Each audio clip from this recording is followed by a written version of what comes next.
La reforma laboral de Petro confirma la teoría marxista. Este 16 de marzo se radicó la reforma laboral que busca dignificar a los trabajadores y trabajadoras de Colombia. Y aclaro que esta reforma no es para nada marxista, pero al parecer confirma esta teoría. Y aquí no tiene nada que ver Petro, sino que fue la reacción de los grandes empresarios. Y con grandes empresarios me refiero a los que ganan más de 65.000 millones de pesos al año en el sector manufacturero, más de 5.000 millones en el sector de servicios y más de 83.000 millones en el sector comercial. Si tú, amigo, no estás en este rango, no te sientas aludido, por favor, amigo empresario. Continuando con la reacción de los grandes empresarios que se empezaron a rasgar las vestiduras con esta reforma, porque al parecer el ofrecer un contrato digno, pagar horas extras y prestaciones sociales no es rentable. Y están amenazando con que ya no van a poder generar más empleo y que evidentemente la tasa de desempleo va a subir. Es decir, que están aceptando que sus empresas no son rentables por su innovación, por sus ventas, por su estrategia de marketing, sino que lo que realmente los hace rentable es las horas de trabajo no pagadas. El famosísimo plusvalor del que tanto hablaba Marx. En fin, de aprobarse esta reforma es el mejor momento para que apliquen lo que tanto predican. Usen su prodigiosa mentalidad de tiburón y respeten los derechos laborales. Saludos.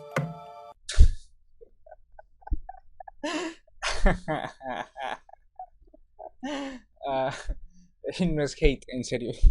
Me da risa, pero no es hate. A ver, vamos a tomar esto por partes. Bueno, vamos a hablar un poquito sobre costos laborales, vamos a hablar un poquito de números y espero que usted me siga porque vamos a desmontar la leyenda que ha propagado la izquierda por años sobre el tema de las horas extras, sobre los recargos nocturnos, sobre que no se pagan los dominicales ni los festivos en Colombia, gracias a Álvaro Uribe Vélez, que él fue el que quitó todo eso. Vamos a desmontar todo eso y pues advierto y mis seguidores creo que ya lo saben, pero yo no soy uribista, para nada. Yo creo que Gustavo Petro es más uribista que yo. Ahora, vamos a analizar todo lo que acaba de decir este muchacho, que no es hate contra él, sino que, digamos, se evidencia toda esta mentira que ha propagado la izquierda por años y pues que los jóvenes en algún momento todos creímos en todas estas falacias que hemos escuchado e incluso he visto abogados, he visto contadores, yo soy contador público, que vemos derecho laboral en las universidades, aprendemos a liquidar horas extras diurnas, nocturnas, dominicales, festivos, horas extras dominicales, diurnas y nocturnas, etcétera. Y aún así vamos y repetimos el discurso que nos han vendido de que Uribe acabó con las horas extras. Pero bueno, vamos a hablar un poquito sobre costos laborales. Aquí busqué en Google estos estados financieros de Coca-Cola FEMSA. Bueno, aquí tenemos los estados consolidados de resultados. Vamos a explicar un poquito. Un estado de resultados es básicamente un estado financiero donde se van a mostrar los ingresos y los gastos de una empresa, los costos de ventas, etcétera, para ver si se ganó o se perdió, es decir, si hubo utilidad o pérdida en un periodo específico. En este caso, vamos a analizar una pequeña cosita, no nos vamos a enredar tanto. Es lo siguiente, miren lo que son los costos laborales. Aquí tenemos los ingresos totales, eso está en dólares, en millones de dólares, bueno, dice 9.231. Ahora, estos ingresos totales, vamos a compararlo con lo que usualmente son los costos laborales, es decir, los pagos a los trabajadores por absolutamente cualquier concepto. Normalmente, en los estados financieros, esos rubros se ponen aquí, en gastos de administración y gastos de ventas. Entonces, si nosotros vemos, aquí hay 300 y 2.400, más o menos da 2.800 y algo. Si nosotros hacemos una simple división para ver cuánto porcentaje de participación tienen estos costos laborales sobre el total de los ingresos, vemos que da aproximadamente un 30%. Es lo que normalmente equivalen los costos laborales, pueden variar dependiendo de la empresa, a lo que se dedique, de cuánta mano de obra necesite, pero básicamente equivale más o menos al 30-38%, dependiendo de las empresas, puede ser incluso más, del total de los ingresos. Recordemos que los ingresos son simplemente lo que usted recibe al vender su producto. Ahí, a eso que usted vendió, a los ingresos totales, hay que quitarle los costos de ventas, que pues, ya son más de la mitad. Los costos de ventas, por ejemplo, en el caso de Coca-Cola, ¿cuánto me costó a mí fabricar y poner pues ya a la venta el producto? Entonces tenemos más de un 50 por un lado, tenemos por otro lado, tenemos casi un 30% en costos laborales y ni siquiera miremos el tema de los impuestos. Entonces vamos a estar viendo que realmente de estos 9.000, lo que queda son 521. Eso es simplemente para que nos demos una idea y conozcamos un poquito de lo que son pues la realidad de las empresas en términos numéricos, de cifras. Entonces imagínense todo este volumen para no ganarse ni el 10%, eso es más o menos el 6-7%. Entonces esto es para que tengamos claro con un ejemplo sencillo de que los costos laborales no son pequeños en las empresas, siempre pueden equivaler por lo menos a un 30%.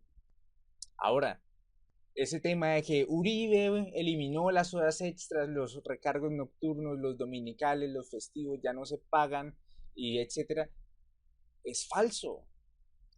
Cuando los estudiantes de contaduría pública, cuando lo fui, estudiamos, vemos derecho laboral. En derecho laboral le enseñan a uno a liquidar todas estas horas y estos recargos porque precisamente existen en la ley. En el Código Sustantivo del Trabajo nosotros vamos a poder encontrar todos los derechos laborales. Los derechos laborales son irrenunciables. Usted no puede renunciar a sus derechos laborales. Si a usted, una empresa, lo tiene trabajando, por ejemplo, usted trabaja 12, 14, 16 horas y simplemente le pagan su jornada normal, pues usted sencillamente puede demandar laboralmente a esa empresa y pues el 98% de los casos se ganan, por decir una cifra escandalosa. Y toda esta leyenda negra la ha propagado la izquierda, porque obviamente yo no veo a Uribe diciendo que él mismo eliminó pues todas estas cosas cuando es mentira. Y de nuevo, yo no soy uribista, pero pues hay que luchar por decir la verdad. Usted me puede decir, ay, pero es que a mí no me pagan esto y aquello, pues eso que no le están pagando y deberían de pagarle, pues la ley lo cobija a usted. Usted puede ir y poner una demanda, precisamente porque son sus derechos.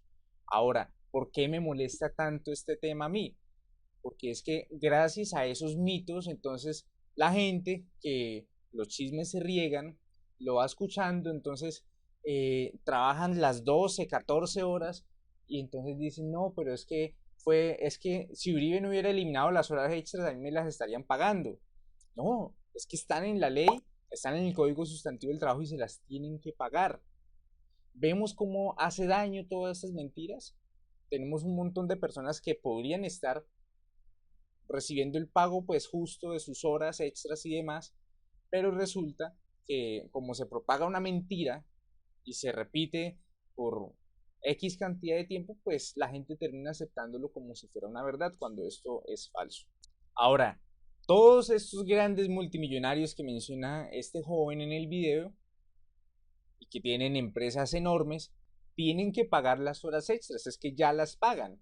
No es que la reforma laboral que presenta el presidente Gustavo Petro va a volver a traer, a rescatar, pues que ahora sí van a pagar las horas extras, ahora sí va a haber recargo nocturno, ahora sí va a haber horas extras dominicales y festivas y los pagos dominicales y festivos de esos días laborales. No, lo que va a hacer la reforma es aumentar los porcentajes de algunos de estos conceptos, pero ya se pagan y ya están contemplados en el Código Sustantivo del Trabajo. Ahora, hablemos de algo muy importante y es el punto de equilibrio. Esto básicamente es un concepto, es un índice que nos permite a las empresas o a las personas que tengan algún emprendimiento, básicamente calcular, por ejemplo, si lo hacen unidades, cuántas unidades de mis productos tengo que vender para estar en el punto de equilibrio, que es cuando no gano ni pierdo nada. Ese es el punto de equilibrio. Resulta que la fórmula para calcular el punto de equilibrio tiene en cuenta los costos fijos, los costos variables y el margen de contribución. Para no complicarnos mucho, dentro de los costos fijos tenemos los costos laborales, es decir, todos los pagos que hago por cualquier concepto a los trabajadores. ¿Qué va a pasar cuando yo aumente por medio de una ley, por medio de lo que sea, los costos laborales eh, en un emprendimiento o en una empresa. Sencillamente, pues mi punto de equilibrio va a decirme, usted ahora no tiene que vender 500 unidades del producto, sino que tiene que vender más para poder estar en el punto de equilibrio, es decir, en el punto en el cual ya no pierdo ni gano. Fajardo. Yo no inspiro nada. Entonces, esto es de simple lógica. Obviamente los empresarios, Rappi, etcétera, están diciendo, si nos aumentan los costos laborales, evidentemente venimos de una reforma tributaria que nos aumentaron los impuestos y ahora nos van a aumentar los costos laborales, entonces pues obviamente el tema de la utilidad pues va a estar sufriendo, el punto de equilibrio se nos aumenta, etcétera. Tenemos que esforzarnos más para llegar a un punto en el que no perdamos plata. Por lo tanto, las empresas van a tener que trasladar esos costos laborales probablemente a través del precio de venta, probablemente van a tener que de pronto despedir trabajadores, que sería lamentable. Entonces, lo que estamos haciendo en estas reformas es sencillamente encarecer el empleo formal y pues indirectamente se está promoviendo la informalidad. ¿Por qué? Porque si a mí me despiden y yo tengo una familia, yo tengo que ver de dónde saco, porque es que los gastos no paran. Yo tengo que ir a mercar, tengo que pagar arriendo, tengo que pagar servicios, tengo que pagar absolutamente todo. Y si me despiden porque me van a dar garantías, y la garantía es que me quedé sin empleo, en un ejemplo, pues yo tengo que salir a la calle y mirar cómo me rebusco el dinero para sostener a mi hogar. Puede ser trabajando informalmente. Es por poner un ejemplo sencillo. Entonces estamos incentivando la informalidad, lastimosamente al aumentar los costos laborales. También tenemos que tener en cuenta el momento en el que está el país. Tenemos una inflación altísima, eh, la inflación más alta del siglo actual. Entonces es un momento complicado y que quiero que reflexionemos. Quiero que reflexionemos porque vea cómo se van transmitiendo las mentiras y pues para mí todos los políticos se dedican a mentir y a sustraer del erario, por decirlo de una manera elegante. Pero me parece que los políticos de izquierda han propagado una propaganda negra en muchísimas áreas y vean cómo nos hacen de daño a la gente que ellos dicen proteger. Simplemente quería responderle a este joven, no es hate hacia él, son los políticos de izquierda los que han tergiversado la verdad para fines electorales. O vean las marchas, por ejemplo. En 2021 la protesta social la defendió Petro, la defendió Gustavo Bolívar, la defendieron un montón de gente. Y pues, por ejemplo, de parte del gobierno dijeron que eran bloqueos criminales, que eran esto, que era una toma guerrillera, que era aquello. Ahora que son gobierno, cualquier protesta que salga, salió ayer Petro a decir, no, prácticamente, ¿no? Los de Rappi son esclavos, ¿no? Entonces, por eso salen a defenderlos. Los comparó en un trino. No vamos a tolerar los bloqueos criminales, siempre estigmatizando la protesta social que ahora es en contra de ellos. Lastimosamente, yo lo que veo es que el grado de manipulación es muy grande, muy grande, y me parece delicado y preocupante. Y repito, por último, los abogados, los contadores, los administradores, vemos derecho laboral y veo un montón de personas que incluso están terminando de pronto su carrera o ya son profesionales y repiten estas cosas como si ellos no hubieran pasado por la universidad, no hubieran visto derecho laboral.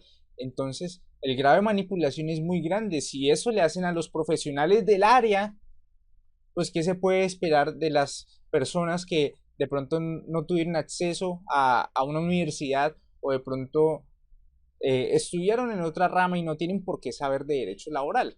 Gracias por llegar hasta el final de este video y por favor comparta, dígame en los comentarios qué opina sobre todo este tema. La verdad me enviaron este video y quise pues hacer una reacción, creo que se me fue un poquito larga, pero quería hablar largo y tendido de este tema porque me parece fundamental. Gracias y nos vemos hasta la próxima.